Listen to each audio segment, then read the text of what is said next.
Colon cancer की treatment किस प्रकार से की जाती है, how to treat stage 2 and stage 3 colon cancer, आज हम जानेंगे। Hi, I am doctor Aditya Kulkarni. I am a gastro and cancer specialist practising at Oasis Clinic Pune.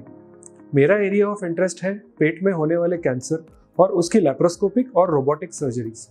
आज के टॉपिक में हम ये देखेंगे कि कोलोन कैंसर यानी कि बड़ी आंत के कैंसर की ट्रीटमेंट किस प्रकार से की जाती है। कई बार पेशेंट्स हमारे पास में आते हैं और ये जानना चाहते हैं कि डॉक्टर साहब आप सर्जरी करने वाले हो या कोई कीमोथेरेपी देने वाले हैं, तो इसका रीज़न क्या है, इसके पीछे का इंडिकेशन क्या है, आप इसकी मैनेजमेंट किस प्रकार से करोगे।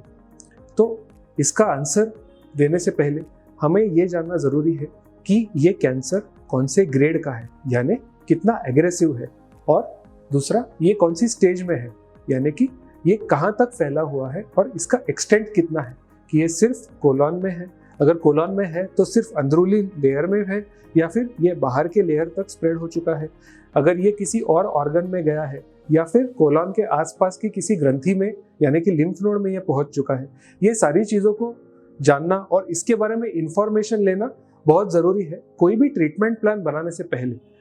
अगर हम कोलोन कैंसर के डायग्नोसिस के लिए सारे टेस्ट देखें, जैसे कि biopsy, colonoscopy, CT scan, PET scan, तो इससे एक हमें आइडिया मिल सकती है कि लगभग ये कैंसर कौन सी स्टेज में है। तो कोलोन कैंसर को हम 4 स्टेज में डिवाइड करते हैं। स्टेज 1 जब ये अंदर के तरफ कोलोन में ही सीमित है, अंदरूनी लेयर यानी कि म्यूकोजा या फिर सब म्यूकोजा तक ये रिस्ट्रिक्टेड हो। स्टेज 2 जब ये कोलोन में ही रिस्ट्रिक्टेड है बट कोलोन के बाकी लेयर जैसे कि मसल या फिर उसके बाहर तक ये स्प्रेड हो गया हो, बट ये कहीं दूसरे जगह पे स्प्रेड नहीं हुआ है। स्टेज 3 जब ये कोलोन के सारे लेयर को छेद कर इससे बाहर चला गया हो या और किसी दूसरे ऑर्गन को पकड़ लिया हो, या फिर कोलोन के आसपास के लिम्फ नोड्स यानी कि ग्रंथियों में ये स्प्रेड हो चुका हो। और लास्ट स्टेज आता है स्टेज 4 जो सबसे ज़्यादा एडवांस्ड है, जिसमें कैंसर कोलोन से होकर किसी दूसरे ऑर्गन में चला गया है जैसे कि लंग्स या फिर लिवर। तो बेसिकली जब भी हम ट्रीटमेंट की बात करते हैं, सबसे पहले हम स्टेजेस को अच्छे से क्लासीफाई करके उस पेशेंट का कैंसर कौन से स्टेज में फिट होता है ये देखना बहुत ज़रूरी है।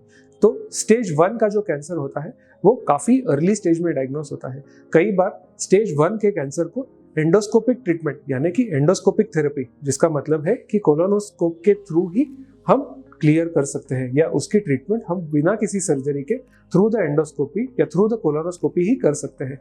इंडिया में इस स्टेज के कैंसर्स का मिलना काफ़ी अनकॉमन है। यूजुअली हमें स्टेज 2 या स्टेज 3 के कैंसर्स को ज़्यादा फ्रीक्वेंटली देखा जाता है। सो स्टेज 2 या स्टेज 3 कैंसर्स की treatment usually surgery followed by chemotherapy as and when necessary. तो कोलोन कैंसर की सर्जरी किस प्रकार से की जाती है? कोलोन कैंसर की सर्जरी के 2-3 अलग अलग टाइप्स हैं।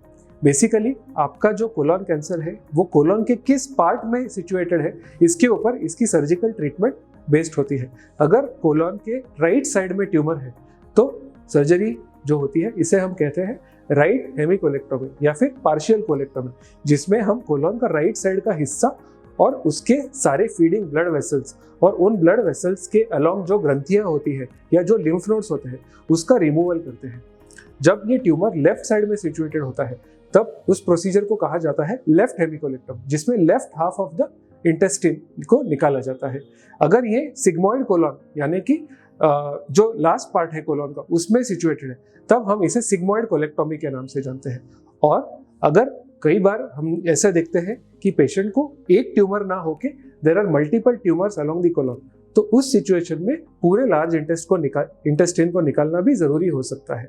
तो इसे हम कहते हैं total colectomy. So it all depends कि ट्यूमर कौन से हिस्से में है।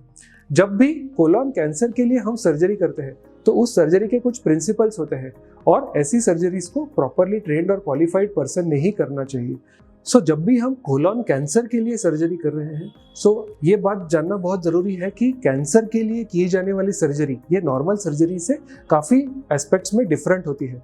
सबसे पहले हमें जब कैंसर सर्जरी कर रहे होते हैं तो not only the tumour but उसके सराउंडिंग एरियाज जो विजिबली नॉर्मल होते हैं उसका एक हेल्दी मार्जिन लेना बहुत ज़रूरी होता है। कोलोन कैंसर के लिए ये मार्जिन 10 सेंटीमीटर्स है। तो not only the tumour but इसके आगे पीछे का 10 सेंटीमीटर्स ऑफ लार्ज इंटेस्टाइन हमें निकालना होता है। और इसके साथ साथ जो कोलॉन के ब्लड वेसल्स होते हैं, ये ब्लड वेसल को इसके ओरिजिन तक यानी कि रूट से जाके हमें निकालना होता है। और इसी के साथ साथ जो छोटी छोटी इसकी ग्रंथियां होती है जिसे हम लिम्फ नोड कहते हैं, इसे भी एन ब्लॉक यानी कि उसी ट्यूमर के स्पेसिमेन के साथ बॉडी में से एक साथ निकालना होता है। ये कंपोनेंट्स अगर फॉलो किए जाए तब भी सर्जिकल रिकवरी के चांसेस और कैंसर फ्री सर्वाइवल के चांसेस हम इंप्रूव कर सकते हैं। अगर स्टेज 2 या स्टेज 3 का कोलॉन कैंसर है तो surgery is the first treatment in most of the cases, जिसे हम 2-3 तरीके से कर सकते हैं। प्रीवियसली ओपन सर्जरी की जाती थी, जिससे हम चीरा लगा के या फिर ओपन इंसिजन देके ट्यूमर को निकालते थे with the help of usual instruments, जिसे हम ओपन सर्जरी कहते हैं। जो आजकल हम लोग परफॉर्म करते हैं जिसे कहा जाता है मिनिमली इन्वेजिव सर्जरी, ये होती है एक एडवांस टेक्नोलॉजी। इसमें भी 2 तरीके से सर्जरी की जा सकती है। The first is laparoscopic and the second is robotic. So इसमें हम लोग छोटे छोटे इंसिजन जो कि 1 सेंटीमीटर या 5 मिलीमीटर के इंसिजन में से एक कैमरा इंट्रोड्यूस करते हैं, जिससे विजन में हम लोग इंस्ट्रूमेंट्स डाल के छोटे छोटे इंसिजन के थ्रू इस ट्यूमर को निकाल सकते हैं। लैप्रोस्कोपिक सर्जरी के कई सारे बेनिफिट्स हैं, जैसे कि shorter hospital stay, less pain, faster recovery. आप अपने काम को जल्दी जा पाएंगे, आपको पेन कम होगा, रिकवरी फास्ट होगी। इंटरेस्टिंग बात तो ये है कि इवन दो हम ये सर्जरी को छोटे इंसिजन से परफॉर्म कर रहे हैं, कैंसर रिलेटेड सर्वाइवल या कैंसर रिलेटेड सेफ्टी में कोई डिफरेंस नहीं पाया गया है। कहने के लिए कि ओपन सर्जरी और लैप्रोस्कोपिक सर्जरी या रोबोटिक सर्जरी की सेफ्टी इक्विवेलेंट है। So there is no need to hesitate before going for laparoscopic surgery in colon cancer. जब ट्यूमर पूरी तरह से निकल जाए और पेशेंट की रिकवरी हो जाए, तब तक हमें ये इंफॉर्मेशन मिलती है स्पेसिमेन के माइक्रोस्कोपिक एग्जामिनेशन से कि इसे आगे जाकर कीमोथेरेपी की कितनी रिक्वायरमेंट है। देयर आर फ्यू क्राइटेरिया जिससे हम ये डिसाइड करते हैं कि इस पेशेंट में आगे जाकर कीमोथेरेपी देनी होगी या इसे हम विदाउट कीमोथेरेपी ऑब्जर्व कर सकते हैं। अगर पेशेंट का ट्यूमर स्टेज 3 में गया है, यानी कि T3 या T4 इसकी ट्यूमर स्टेजिंग है, यानी कि ये कोलन के सारे लेयर्स को भेद कर आगे चला गया है, या फिर कुछ लिम्फ नोड्स पॉजिटिव आए हैं जिसका मतलब है कि कैंसर उन ग्रंथियों में फैल गया है, या फिर अगर पेशेंट का प्रेजेंटेशन ब्लीडिंग, परफोरेशन या ऑब्स्ट्रक्शन के साथ था, जो एक एडवांस ट्यूमर को दर्शाता है, या फिर उस पेशेंट की एग्रेसिव बिहेवियर हो जो हमें माइक्रोस्कोपी पे पेरीन्यूरल या पेरीवैस्कुलर इन्वेजन के रूप में दिखाई दे सकती है।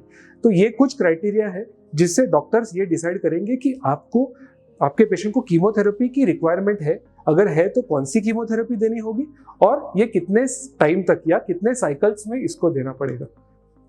So to summarize, stage 2 and stage 3 colon cancer की treatment is surgery in most of the cases, followed by chemotherapy in selected cases based on the clinical and the microscopy findings of the tumor. Stage 4 colon cancer यानी कि ऐसा cancer जो colon को छोड़कर किसी और organ में फैला है, जैसे कि लिवर और लंग्स।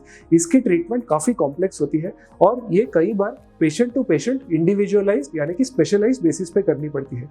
स्टेज 4 कोलन कैंसर की ट्रीटमेंट के लिए हम जल्द ही एक डिटेल्ड वीडियो बनाएंगे, इसे आप ज़रूर देखिएगा। बट अगर कोलन कैंसर से रिलेटेड और उसकी ट्रीटमेंट से रिलेटेड आपको कोई भी डाउट है, कोई इन्फॉर्मेशन की ज़रूरत है, तो आप हमें रीच आउट कर सकते हैं नीचे कमेंट बॉक्स में लिखकर या फिर हमें कॉल करके या ईमेल करके। Thank you very much.